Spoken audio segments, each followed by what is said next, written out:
Hello, everyone in Chimney World, or listening on LinkedIn or watching or anything. I'm Mark Stoner. I'm your host tonight for another Surefire Live. We, some people may not know what Surefire is, but it's a training platform that I'm a partner in, and we've been around for about 10 years, and we develop training and processes and continuing education for the chimney industry and really for any blue collar business, but that's what Surefire is. And but tonight I want to talk about the pressure of the grind and the thought of quitting or stopping. And it's just wild. But in the last 2 days alone, I've had four or five owners call me and just say they're tired of it. I've had enough. I'm going to give up. I'm going to close the doors. I don't enjoy this anymore. I've just, the most crazy things have happened to me. And tonight I really want to go over that because I've got a lot of insight on that. I know that feeling, and I want to talk about things that I know work and things that some thought processes and some things that I've had to go through and have helped others go through to build a business that you do enjoy, that you do like, that you do have fun with, that is fun. And you may watch other people out there running business and you're like, man, why can they have a great business and I can't? Why do they have a whole different seemingly set of rules on growing businesses than I do? What they must be lucky, or they must or I must just not be good at it, or any of those kind of you know self thoughts, or how you qualify somebody that's successful in business and you're not, or if you don't think you are. But we'll talk about some of those internal games that everybody plays. This isn't a you thing. Um, this isn't a unique thing for you. Almost every problem in business that you're probably going through, everybody ahead of you's gone through it too. They just got through it in different ways. So, the rules are, if if you're watching, say hi on one of the platforms. Tell me who's out there. I can see a little group growing. And of course, more people watch this after the show is live than people that really do. But I think if you're going to get the most out of this and our time, you're watching live, and say something, say hi, say I agree, say I disagree, say, I've got a question. Hey, on duty. Hey, good to see you, Brian. Hope you're doing well, buddy. We got some exciting things. I'm going to talk a little bit about, what you and I are going through with our group, about reasons why you should, lean in and grind and do this. But yeah, so this is a two-way conversation. Hit the comments. I'll activate comments on the thing so you can see it. And then I'm going to talk about some programs that we've got. I will say that on our Built to Sell program for Surefire, we've been announcing it for a couple of weeks when we got several people signed up, but we found a problem with our sign-up sheet. And some people were getting through, but some people weren't. They thought they were, signing up for it, and we weren't getting them. So we were getting calls like, I guess I didn't qualify. And I'm like, oh, you qualified. And sure enough, we found a glitch. Even though we tested it and tried it when we first started it and it worked, some people weren't getting through. So several came through today. And I'll talk about that a little bit at the end, because I think it puts a nice bow on the end of the conversation tonight about, what's the plan for you? And like I said, several owners have called me in the last couple of days, just ready to hang up. Then other owners are like, hey, I heard this person's ready to hang it up. What's their business worth? What do you think? This and that. So it's perfect timing. But, I've bought businesses. I've bought businesses from owners that were tired. And, a lot of times that's a fire sale. You're going to get the least amount of money that probably ever for your business if you're just trying to hang it up and have somebody else do it and you're done.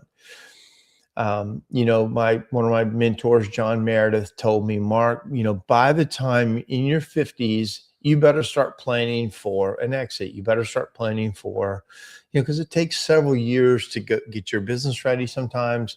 It takes years to go through it. So this isn't like I'm going to sell it in 1 year and be done necessarily. Now you can, but to get the most value, to have the smoothest handoff, this needs to be, you know, ideally a 3 to 5 year process, and maybe even a little longer, you know, if depending on what you're trying to do. So if you're tired of running your business right now, I can just say, I mean, I don't know everybody's individual thing, but if there was ever a time in the business, in our industry, to grind it out, to figure it out, to lean forward, to move into it versus backing away, it is right now. There is so much opportunity that is coming up on the table for you, that I can't explain it enough. And I will say this too, and it will go to private equity, but these companies that are coming in, that are the private equity, these investors are coming in and they're paying, you know, a lot for chimney companies right now. You know why they're doing that? If it was just money to grow a company, they would start them from zero and grow their own companies, right? They'd start them at zero. Why pay all this money for the owners to build what they've built to a couple of $1 million? Well, why is because it's so hard, right? Why is because they don't want to go through what you're going through to get to a few $1 million and build that system. They'd rather take it from a couple million and scale it up from there, because that's easier than getting from 0 to 2 million. That's the whole thing. If it were easy, it would already be done. It would already be people doing. They don't need you. But guess what? They do need you. And they're willing to, if you can get through this fire of 1 to 3 million, which to me was the hardest spot ever. If you can get through that, now they're like, okay, they've got these systems in place. They've got leadership in place. They've got a market in place. They've got they're churning work, and they've got systems in place, and hopefully they've got a good name while they do it. Now, if we can invest in that from that point up, now there's real value in it, and we'll do that. But they don't want to take it from 0 to where you are now, most likely either, because it's hard. So I hope that helps you understand that. I was talking to a guy today, and I said, you know, I believe that the chimney industry, building a chimney business, is probably the hardest service that I've ever seen people try to grow, including myself. I own several companies, and by far the hardest is the chimney industry, chimney business. But it's also now the most rewarding and has the most potential of all of them. It has the most rainbows and unicorns on the other side of it that I've ever seen. So hang in there. But I'll start with that. Thank you. Anybody else wants to say hi? I'm going to go over a topic, and then, you know, ask questions while I go through it if you want, or ask questions at the end. But here's what most of the people that are talking to me about quitting are saying. Here's what they're tired of. They're tired of employees. That's probably the number one problem is, you know, you invested a lot into a person or a group of people, and they have screwed you over. They have quit you. They have ripped you off. They have let you down. You've absolutely leaned in, and they have bailed on you. Sometimes toxically, they've taken other people with them. They have, you know, done absolutely terrible things, dumb things, and you had to fire them or start over. And I will say that happens a lot, especially with newer employees. It can happen with any employees at any point. And this week we had a complete meltdown in one of my companies. A person did something, a young person, always been with us 3 months, but, you know, I don't want to say too much, but posted something on social media that they shouldn't have. had a meltdown at a job site that they shouldn't have, wrecked a vehicle, rear-ended a company, a vehicle person, said disparaging things about other team members, all in one day. This person had been great, but had an absolute epic meltdown of a day and did it publicly for us. Now, you talk to most people and they're like, huh, that she's fired. She's gone, absolutely gone immediately after doing those things. And yes, totally understandable. That would have been reasonable. But, and then also, somebody, well, without going too far, it was a very bad day for her out of actually a lot of good, mostly all good days, 3 months. So she's not, but in this case, we were working for a very famous person, extremely famous. If I said the name, everybody knows who this person is. So we signed NDAs. So we can't say anything about working for these people. You can't show any screens. You can't act like you know them. There's nothing in your world that should say you're working for this super famous person. Well, this person did that, named this person in a post and saying, thinking they're being funny. Well, it wasn't funny at all. Like, we got it all taken back down and backed out of. But I had to sit down with him yesterday and brought her in, and said, look, this is maybe one of the most epic failures of judgment I've ever seen. I've had 1,000 employees. I've never seen an absolute epic meltdown like this. And by all accounts, you should be fired. But I will say, I saw enough in there to give you a chance, to tell you that we care about you, we love you, we want you to win. And we have to make this as a day in line in the sand that we cannot have. This can never happen again on all levels, but we are willing to give you a shot to fix it, because we think you just had a very bad judgment day, young person. And that's how people learn. Like, I've had every one of my top people have had epically bad days. I had a salesman that sold a job that lost us $100,000. I've had epic blowups of people that have been with me a long time. On that day, if you just judge them, they should be fired. But over the length of time they've been with me, they're great performers. They just had bad times or a bad judgment or a bad season in their life. Sometimes, guys go through a divorce and they do dumb stuff. They drink too much, or they might start. All these things happen. They're on edge. And you could make a case to fire them, but I always try to make a case to not fire them, to understand, because, in that meeting I had with her, I told people, this is my favorite position in leadership, is I have all the cards. I have all the cards, and they have absolutely screwed it up. And I have a chance for grace. I have a chance for teaching and training. And you're on the very edge. Of course, there's a write-up. There's a full list of all the things you did wrong. You have to sign it. But I've seen people make giant mistakes, and if you can fix them and work on, this is a feather in your cap. This is how you write policies.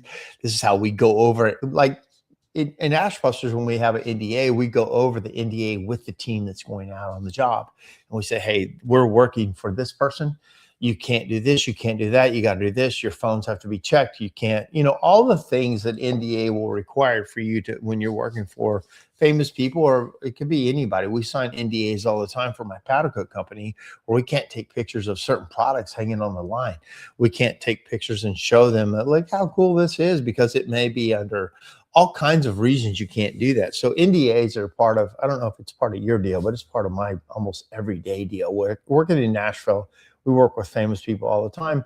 We work on very unique things. So it's a chance for us our other company, to fix that. And it was a great meeting. And I think we came out of it better. But, I remember reading a story about a guy who made $1 million mistake as an employee, and everybody's like, wow, that guy should have totally been fired. And, the CEO said, yeah, he could have. But I can tell you this, he didn't do it on purpose. And the fault he made, he won't do it again. So I've bought that insurance plan that this will never happen again. I think yesterday I bought the insurance plan that our NDA and our explanation of what has to happen on job is not just, yeah, I didn't even read it. I just signed it and didn't pay attention. We reread the policy, went over it again. Do you understand? Because here's what that is. If we've read that and it's policy and you don't do it, that's called employee misconduct. Okay. Now, if you are accused of employee misconduct, I'm not an attorney, but here's what can happen. We did all the right things. You signed it that you wouldn't do it. Then you did it. Now you can be sued personally. If this person decides that you have damaged their tour in any way or their thing, their life, they can come at you personally because we've checked the box. We have insurance for errors and omissions and all this stuff, and you don't. So congratulations, you have exposed yourself to a potential lawsuit. Same thing happens on chimneys and other things where employee signs that they're going to be safe and they're going to do all the things, and they do it anyway. That's employee misconduct. And with OSHA and with all kinds of other things, you have a leg to stand on. I got out of a pretty big fine because I provided the training, I provided the equipment, I provided everything. And this technician still didn't put his harness on the top of a 50-foot lift while putting a liner in. And OSHA walked underneath us and snapped a bunch of pictures. So that's employee misconduct. And I help my employees understand that I've got all these things built up so that you're protected and I'm protected. And when you decide through your judgment that you're going to step outside of it and do something different that we didn't cover for, you could be in deep crap, and you don't want to do that. So that is the tired of people thing. I totally get that. I've got 27 people that have been with me over 5 years. I have 15 people that have been with me over 10, and about 7 people. I've got one person who's with me 20 years, another 18, another 17. So very senior people.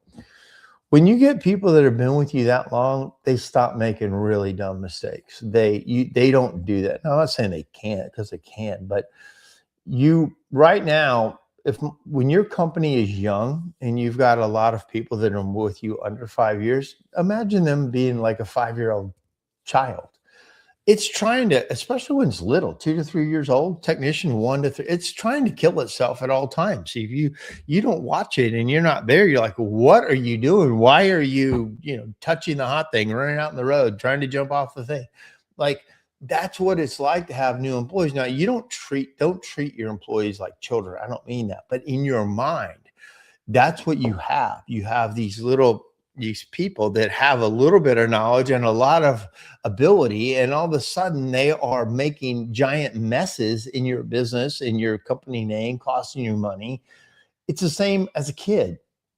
And then as you pour into them and teach them and show them how to do the things, they start to grow up and make fewer mistakes. Now, they still make mistakes, but then you get teenagers, of course, that think they already know everything and they want to sass you back, and you're not super smart, and they could do it on their own, and those kind of things. As that starts to happen, as they start to have true expert knowledge, and they question your ability and your knowledge, or if they have more worth if they run away from home or do whatever, and that happens. And then you've got senior technicians that actually love the arrangement, where you do your thing. Me as the owner, I set the vision, I set the standards, I do grow the business, I make more opportunity, that I do all those things for them, and they like sitting right behind me and cheering me on to make more opportunity for them, and they get to do their thing, and I cheer them on because they're really good at what they do. Technically, as a company, Ashbusters is absolutely really good. We are technically fantastic. We do really, really good work. Sales wise, we're not as good as we can be because we're technically good. We're getting better at it, helping people like Alan Rush and systems like that. But we're getting better at it. But technically we're very good. We have amazing customer service, absolutely outstanding, you know, technical company, but that doesn't come early on. That is absolutely with a lot of time, a lot of mistakes. One of my favorite sayings in business as you're growing is you're going to put your name on some shitty work and you're going to buy a lot of mistakes as you grow. It's just the deal. And so, but it's so hard when that's happening to you and you don't have a lot of extra money for it to happen in, and you've said this 5 times and this person still does this and still lets you down. So the managing of people is the hardest thing to do. I mean, I wrote a book on it. Shameless plug, Blue Collar Boss. This is on Amazon. You can go look it up. This is my book I wrote recently with years of just how I dealt with the fatigue of the people and the weight of the people, the payroll that comes in every week, the luggage that everybody brings to the table in different ways. Those kind of things is what you as an owner can get very tired of running. I will say, I had a breaking point in my business in 2008, and many of you know the story, but I had 17 people and I was going broke. I was crossing the $1 million mark at that time. And if you know anything about average revenue per employee, 17 people making $1 million is really bad. It's 85,000 roughly per full-time employee, which is less than half of, at the time, probably I need to be 125,000 per full-time employee. And I was just dying. I was growing, but dying. And I had a drug problem inside my company. I was not a good leader. I didn't know how to lead people and hold them accountable. I thought if I held them accountable, they'd quit. I thought if I was nice to them, they would do better, and blah, blah, all the mistakes that I've talked about for years that I was wrong about. But I had one of the biggest problems was my structure. Everybody could talk to me no matter what the problem was. So Mark, and then 17 employees. So my org chart was me and then everybody. Pretty much no management levels, nothing else. And so if the brand new helper, had a problem with his paycheck was wrong, to senior tech had a problem with Mrs. Smith, to the marketing's not working, to the parts are broken, to every single problem in the company came to me. And at the time we had Nextel phones, and if you remember those, they chirped all the time. My phone would chirp just incessantly, and I just couldn't stand that. I also had, when I walked into the business every morning, it was like arrows coming at me. Everybody just was firing, needed to talk to me, a million arrows coming at me. And I hated the business that I built. In fact, there was days I just didn't want to go in because I didn't have the internal fortitude to fight the arrows coming at me and the million things that were weighing me down.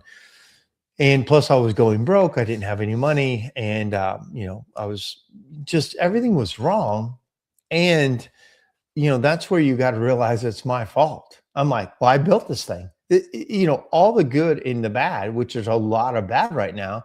This is me. This is my fault. I can't blame anybody else. It's the things I chose to do or chose not to do.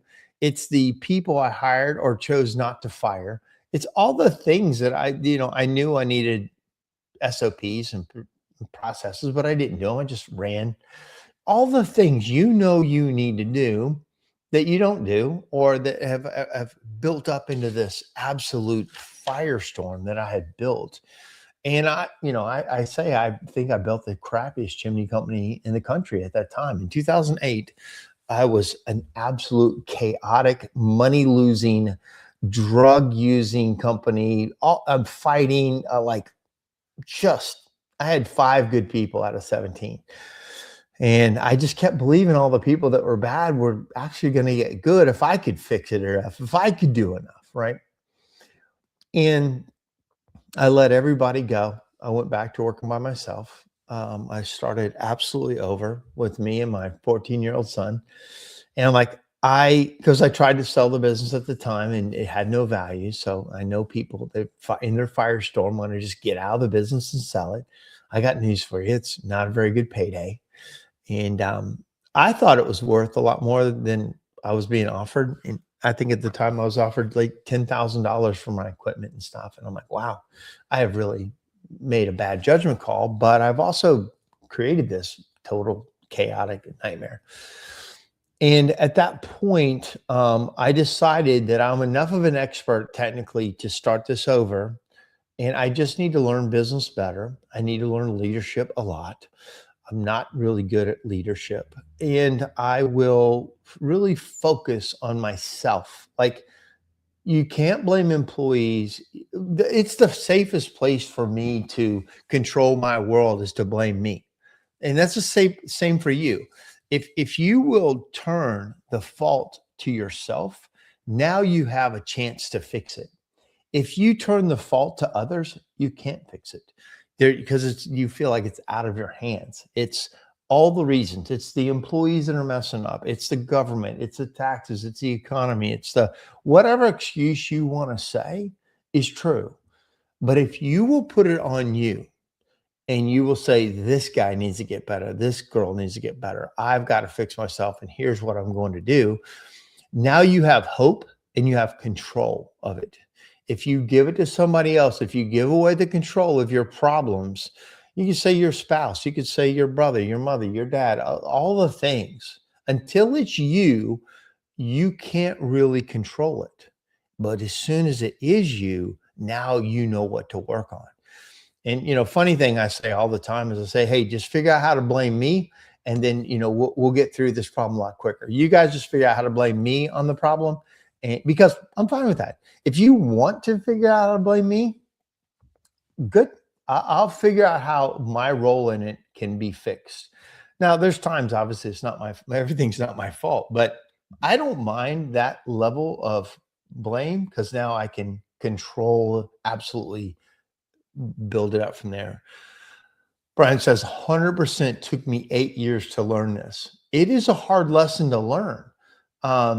When you keep hearing that, or when you keep seeing people fail you, and it's them, they did the thing that failed you. They did, and it is true.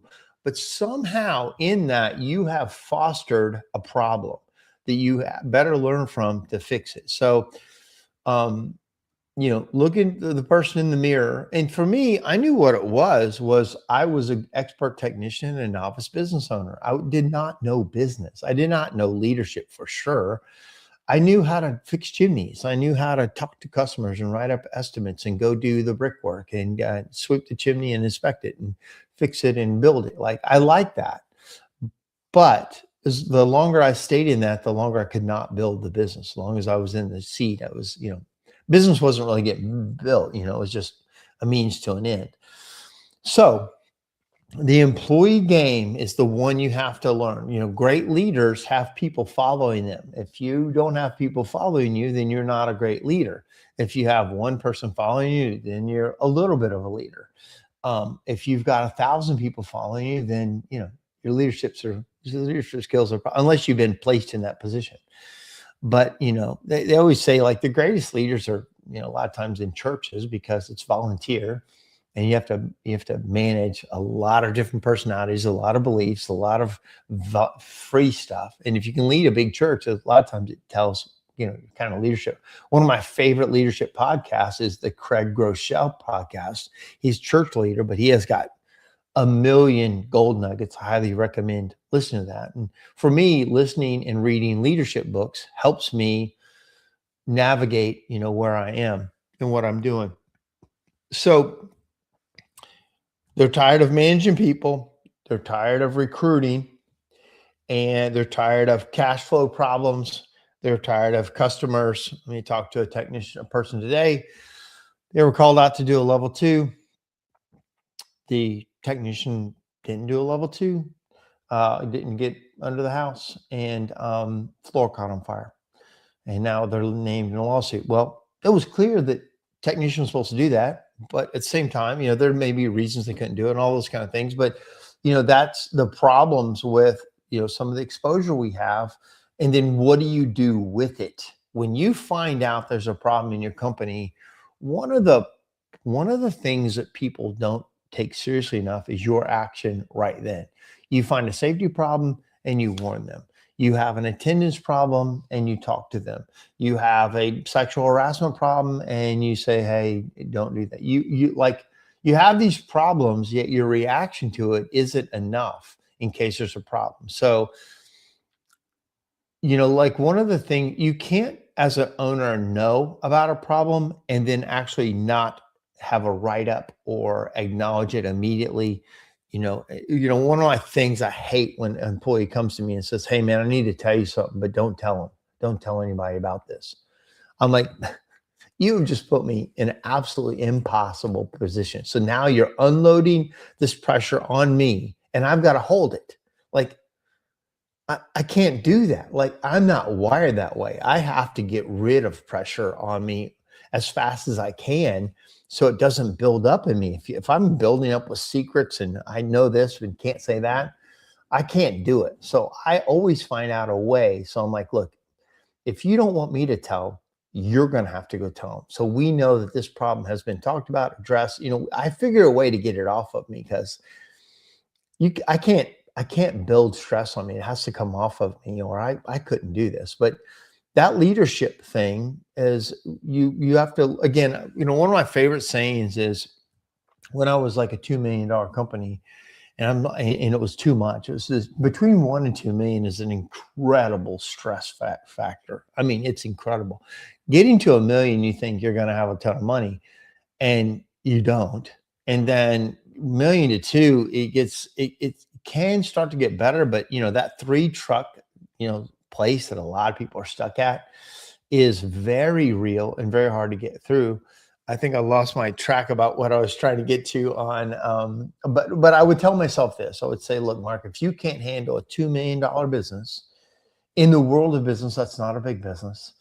I will never have a $3 to $5 million business. And because there's always times, I will say this, and please hear me, there's not a business owner on earth that has not thought about quitting their business at some point. Like every successful business owner, including me, including anybody else successful, has thought about quitting. But almost every one of them is glad they didn't at the end when they've got through it and go to the other side. Now, sometimes they're glad they quit and they sold it and they got out of it and they did something else. But pressure of a business shouldn't be enough to quit. Sometimes you're losing money and you've got to stop things, change things quick.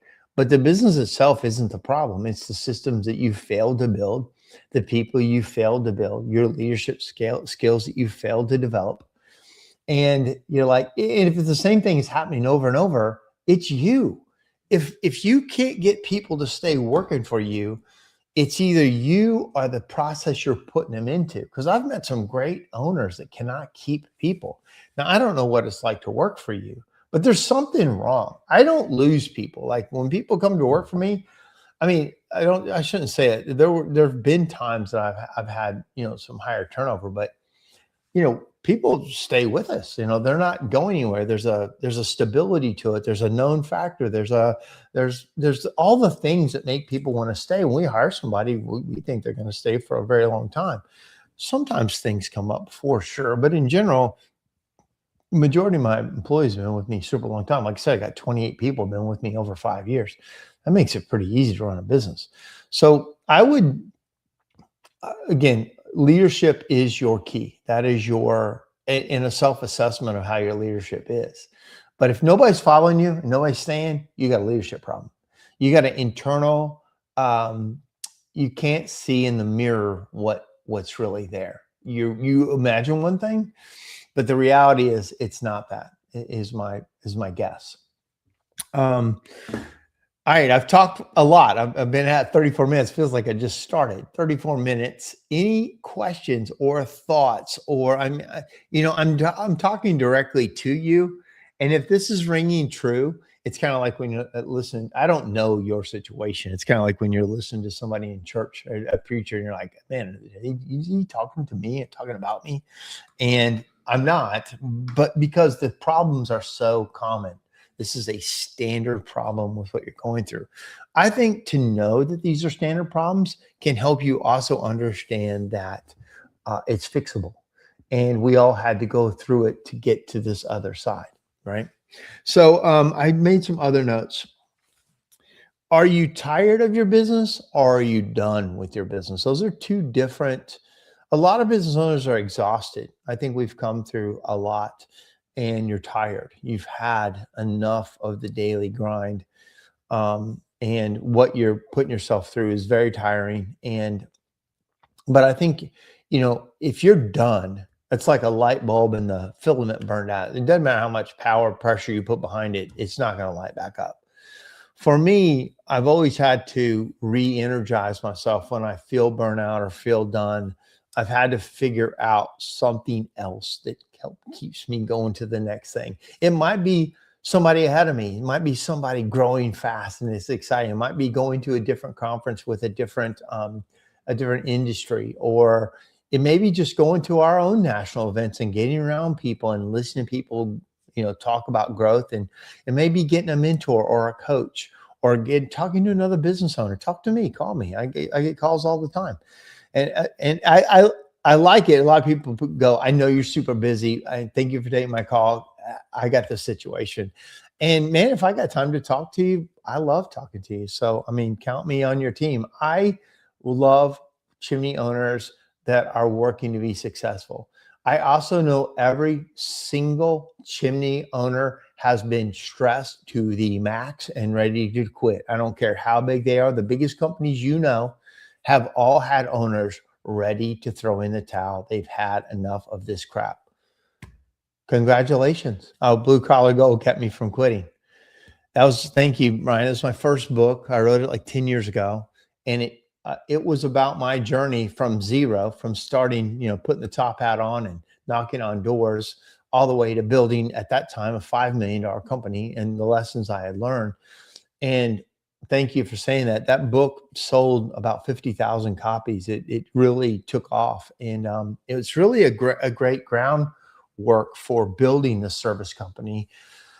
And I think a lot of people did learn a lot from it. And it was more like an exercise for me. I didn't really think anybody would read it. In fact, when I was going through the process, one of my coaches said, don't worry about it. Nobody's going to read it. It's going to be more like a calling card that you're going to give to people. Say, and I was wanting to do more professional speaking at the time. So they said, write a book, then you can, get more gigs, and say, I wrote a book on building service companies.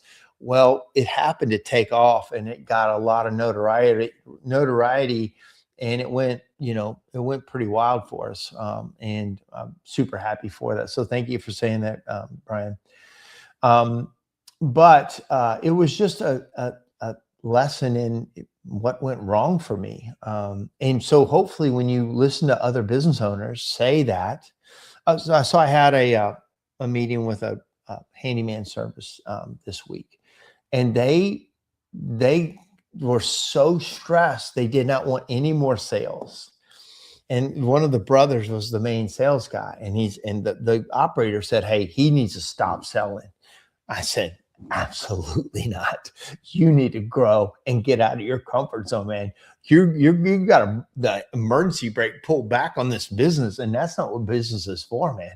If you're trying to hold the emergency brake on, this is a problem right here, right? A real business owner is like, okay, how do I scale the operation? How do I build the fish, the salmon net bigger, so when these fish are coming, I'm catching more and more? That's a true entrepreneur. Now, it's not for everybody. I had a meeting with my social media person. And, I started to go down this road of, okay, you need an assistant, and an assistant will need this, and you need a graphic designer, you need this. And she's like, I don't know. I only want one more person. I can't handle any more people. And I'm like, well, if that's what makes you happy, that's what matters. But for me, I'm like, how do I get 1,000 employees? How do I get 5,000? Like, how do I build the biggest thing possible with the energy I have, knowledge I have, opportunity that you have in front of you?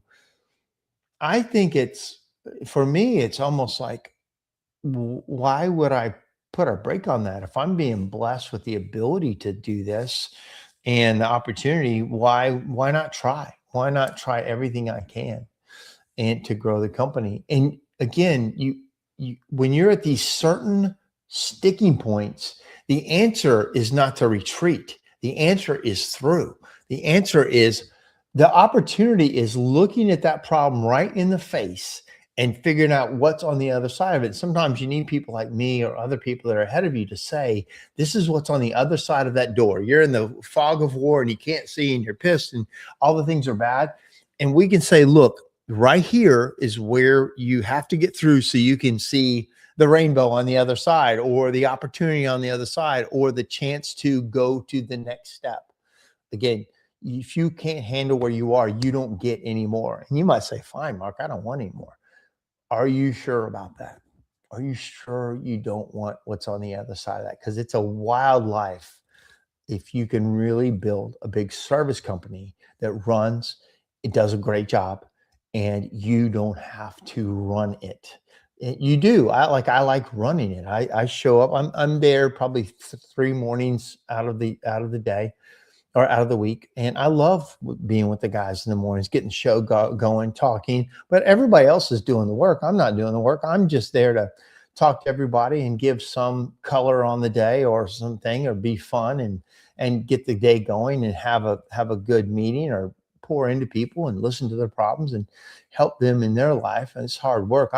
I work for my people work for my customers. So my job is not at all customer facing at all. It's a very rare day when I talk to a customer.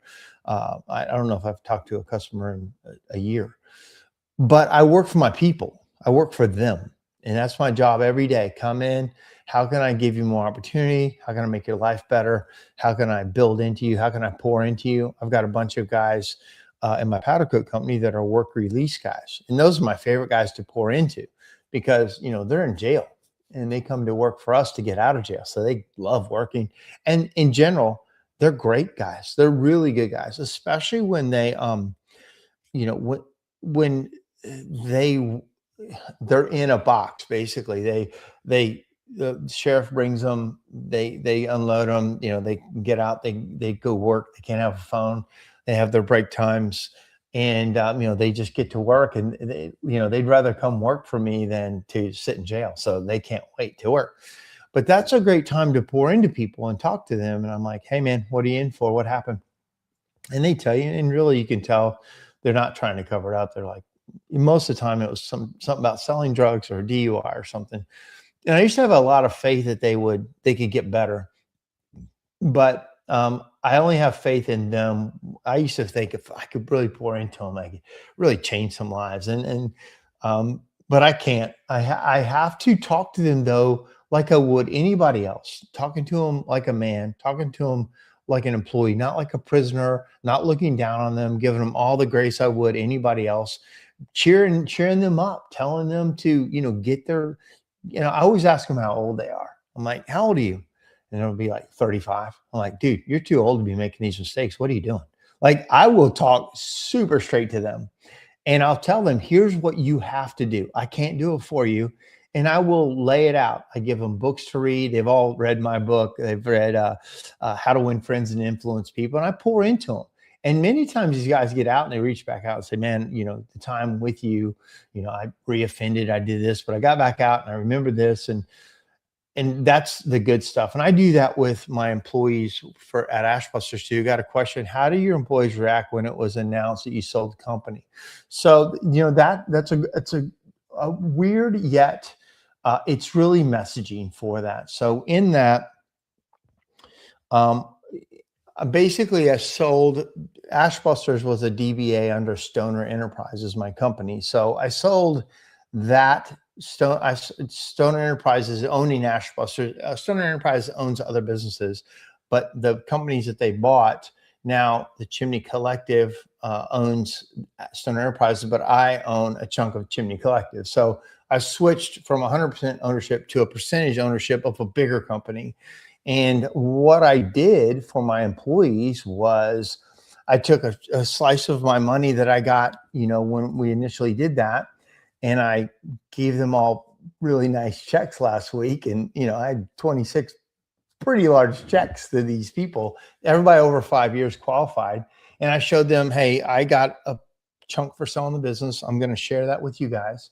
And then we have what's called earnout. So we have some performance that we have to do for a couple of years. And I showed them, when we hit these earnouts, this is what the money looks like that you get to win. And then I gave them some equity, some of my ownership in the future company. I gave them some equity that I have that was mine. So now they have ownership in the new company too. And they're excited when we grow the company or when we grow. So, man, my team is all about it. They're like, okay, they get it. But at first, they thought they were losing their job. They thought it was, Mark is out the door. They thought all the wrong things. And in fact, some people put their resumes on Indeed. I had technicians thinking they needed to start their own thing. So during times of big change, I don't care when you're changing something in the company big, you get fear from employees. I remember when I switched from hourly to commission-based pay, I had guys quit, I had people pissed. When I brought in a COO that was above people, when he instead of like seniority of people who've been with me a long time, I brought in somebody that was high level, but my right-hand man, he was their boss. Had all kinds of people quit, had all kinds of fighting. So anytime there is a big shift in your company, there's fear, and it's your job as a leader to manage that fear. I'm 58 years old, going to be 59 in 2 weeks. I have to make a plan, and they understand. I've been at this game 41 years. I have to make a plan. I can't do it forever. I have to put some things down at some point, and it's not responsible for me not to have a good game plan for the people in case something does happen to me, health-wise, accident-wise. These things happen. Or if I just need to, slow down a little bit and want to do, have some more life. Now, I have a lot of travel, if you notice, and that's on purpose, but they liked it. And when in this group, I think of the chimney companies that have gone on board, there's over $4.5 million of owner money that we would have got as owners were given to non-owner entities in the company. So employees have been arranged to get over $4 million from the sales of these companies. Like the heart of the chimney industry and these owners that are joining these groups is absolutely amazing. Now, not everybody can do it or wants to do it, but the guys who can are, in a way, taking the Tommy Mello approach when he sold A1 garage doors, and that day he made 13 people millionaires. Like we're not dealing with that kind of money, but we are. Sometimes it's life-changing money for these people. And, I've had a lot of people break down and cry and like, are you serious? And I'm like, absolutely. That's good stuff, right? They've been right here with me a long time. And if I'm going to win, they're going to win. That's how commission worked. If we win on a day, you win on your money. If Mark Stoner wins in business, you win with me. If you're on the team, if Mark Stoner's losing in business, you're losing with me. That's how it works. It's super fair. But I couldn't have it to where I won and they didn't. I can't have a great big payday for me and they like, hey, congratulations, you get to keep your job. Like it wasn't that. It had to be, for me, fair, good, amazing. If my deal's amazing, your deal's amazing. If my life sucks, your life's going to suck with me because it's just, we're a team. And it works that way. I hope that answers your question about how did your employees react? At first, scared. Now, super excited. Tomorrow we're filming a thing at my shop, and then Friday we're doing I'm flying my team in from Charleston. My team from Knoxville's driving in, everybody from Nashville, and we're doing a big company talk and just a company meeting. And then we're going to do some fun stuff after that. So it's going to be a pretty fun week for us. And as an owner, I couldn't be more proud to be able to have an exit strategy that helped a lot of people. There's a book out there called Built to Sell. And, we did our program kind of based on that Built to Sell that we're doing, where we're helping you, get your business ready for the best, outcome that you can. But in that book, he talks about if you ever sell your business, don't make it a secret to your employees. Like get them involved in it. Give them a piece of the pie. Give them a piece of what you're getting, and set up the structure so that will help the next owner or the next process. If they stay and help build that, they get a bigger bonus if that happens. Like There's a lot of owners that quit. Employees never knew that business sold and they're gone. And, when I bought my powder coat business, that's what the owner did. He never told anybody. It was a total secret. We had to have everything as a secret. And for me, I never wanted to be that way. I want to explain to you as much as I can. You don't want to tell them a bunch of things too early and then it not happen. But I handled it that way. And at first it was a little rough, and people were just scared. It wasn't rough. Nobody quit, but they were worried. And I had to say the same message probably 15 times over and over, and explain it over and over, and set everybody down individually and as a group. Open it up for conversations, open it up for an individual. And then it took a long time and they finally understood it, but it's kind of complex, and it's a whole new language. What is an earnout and how does it work? Great question. An earnout is, let's just say they're going to buy your company for, I'm just going to say an easy number, $1 million. All these chimney companies are going for significantly more than that, but let's just say it's $1 million. What they're going to do is they're going to say, we'll give you $500,000 today, or when we close the business. And then if you can grow the business, whatever amount that you agreed on with them, they will drop the rest of the money in the earnout. So they have to prove to them that they bought a dynamic company that can grow. They didn't buy a dog. They didn't buy somebody that's on their last leg and going down, and they bought this thing that's getting less and less valuable. It proves that when they buy you, that you still have, gas in the tank. You can grow the company. You can grow the company with investment. You can add the people and you can grow it. And then balls of money, these earnout money, let's just say if we take $1 million, you got $500,000 on the closing of the business. And then you got $250,000 on year one on the earnout and $250,000 on year two on the earnout. And therefore you get your $1 million valuation. Now, that's what an earnout is. So it's a performance-based thing to show that they bought a company that can still grow. They don't want companies that are done. They don't want companies that are tired and the owner just in our group. We want to invest in dynamic, growing business owners that with investment and with mentorship, we can grow your company. And then it will show that, they don't grow through cutting costs, and they grow through better purchasing offers, but not through cutting jobs and cutting people's money. Like I signed back on, I'm the president for 2 more years, but in the same salary I was at. So there's nothing changes in that way, but they're like, hey, Mark, if we can invest in you and you can grow this thing, then, they pay full amount for your company. If you don't hit the earnouts, they don't have to pay the full amount for your company because you're not performing. And so let's just say year one, I have a great year. So I get my part of my earnout, and I've got another year and I don't hit it. They don't have to pay me that last piece because I didn't do my part. They got to be there for the money if I do my part. And, if I do that, then, there's multiple paydays. And then I took a part of my pay and rolled it into the equity of the new company. So I have ownership, pretty decent ownership of the new company. And I'm also the chairman of the board to help grow that company and help find other chimney companies that want to join us to grow it. And it's very exciting. That really trips my trigger because I want good things for the chimney industry, and I want good things for friends of mine that do chimneys. And so, if I can help you in any way, I don't care if private equity, if you're going to sell to or you're going to give it to your kids. A lot of people say, hey, I'm building this up. I'm not interested. I want to give it to my kids. That's great. Or, but have a plan and then be ready for the plan to shift because your kids may not want it. Things may happen. You may get sick faster than you think. You may not be able to do it. You may have pressure. You may have, all kinds of things. So prep the business right now. And you can say, but I will say this. I think in the next 5 to 8 years in this chimney industry, there's an extremely amazing window to build these companies. I would stay super diligent about it. Get all the information you can. Grow a truck a year for 5 years. Grow 2 trucks a year for 5 years. Make your truck 5 to 10 trucks more in the next 5 years.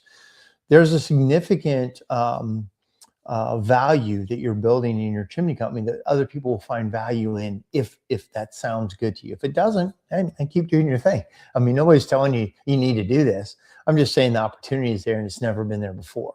And I don't think it's necessarily, and this is my opinion, could be wrong, I don't think it's going to stay here forever because they're going to go through and they're going to find something else that's exciting. Chimneys are super exciting right now, and we couldn't be at a better time.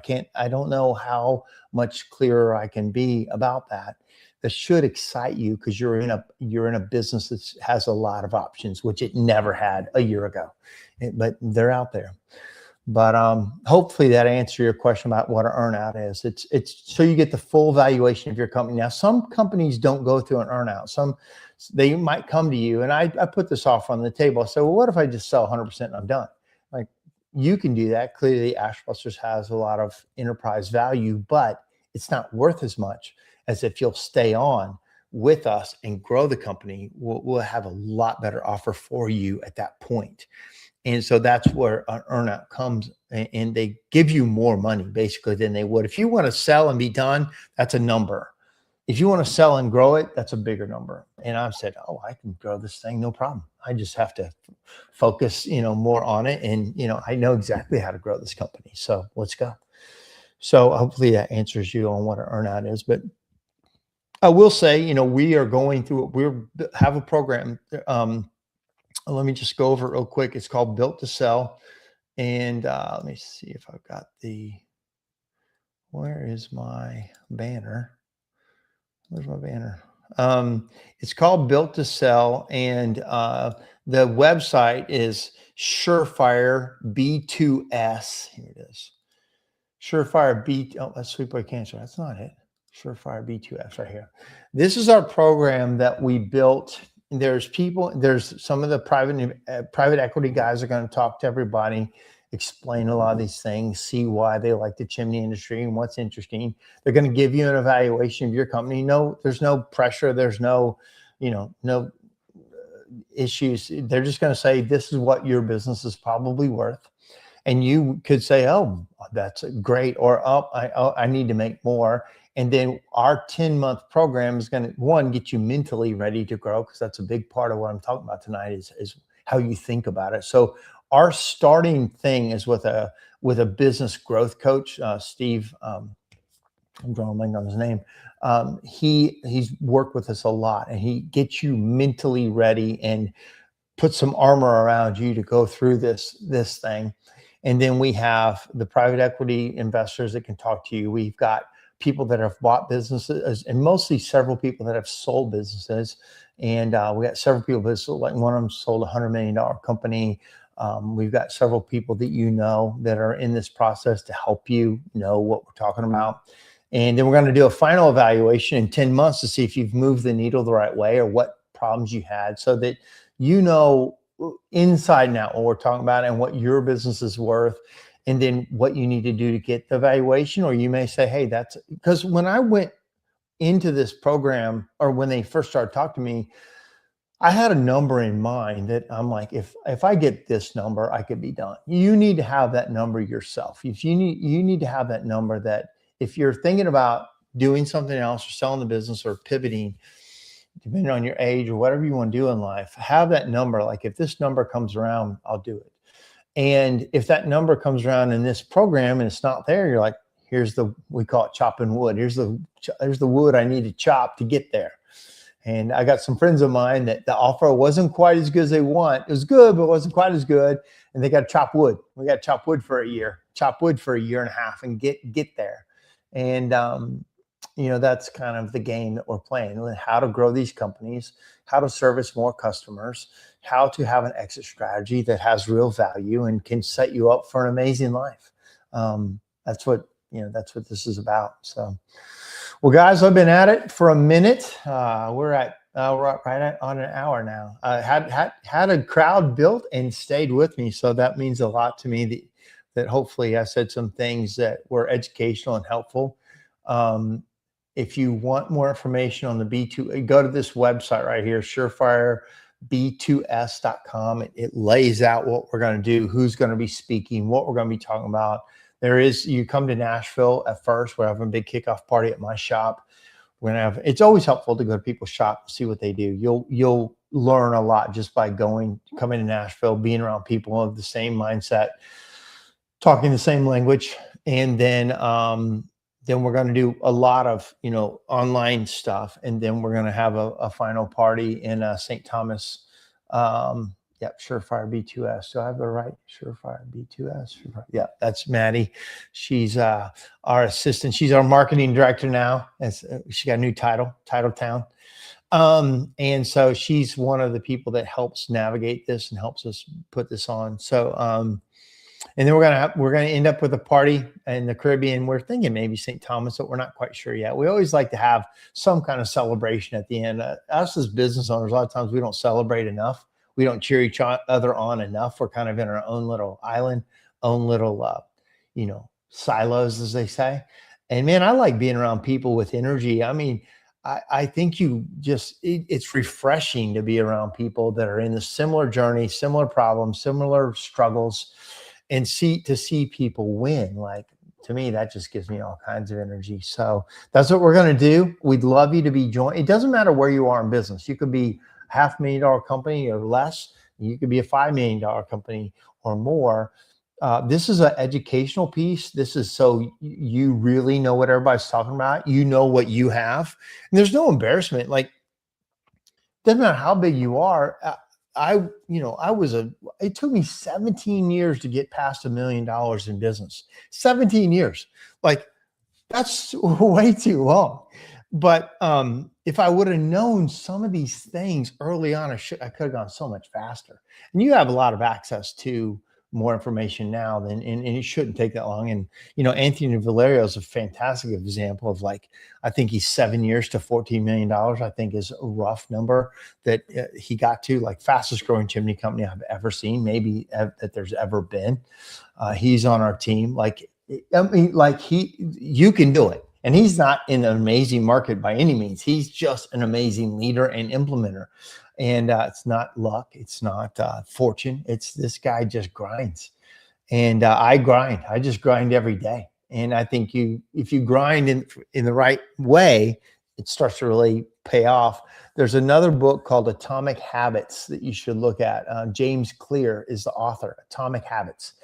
This shows the snowballing effect of little bitty habit changes that multiply over years and how that really affects you. And I would say, if anybody is around me for a day, they usually understand there's a different level of work, a different level of intentionality to my day and when I see other people not being that intentional with their day, it's hard for me to watch. And why people aren't necessarily successful, because they do the wrong things too much. They don't do the right things enough. So, all right, guys, super good. Hopefully this was a good talk. I enjoyed it. It had a good, it was really relevant into what's happening today. In the middle of summer in the chimney business is one of the tougher times. And then, of course, the middle of fall, when all the pressure's on you, there's two different pressures. One, not enough work and people are wanting to do different things with your employees. And then the other side is so much work you can't handle it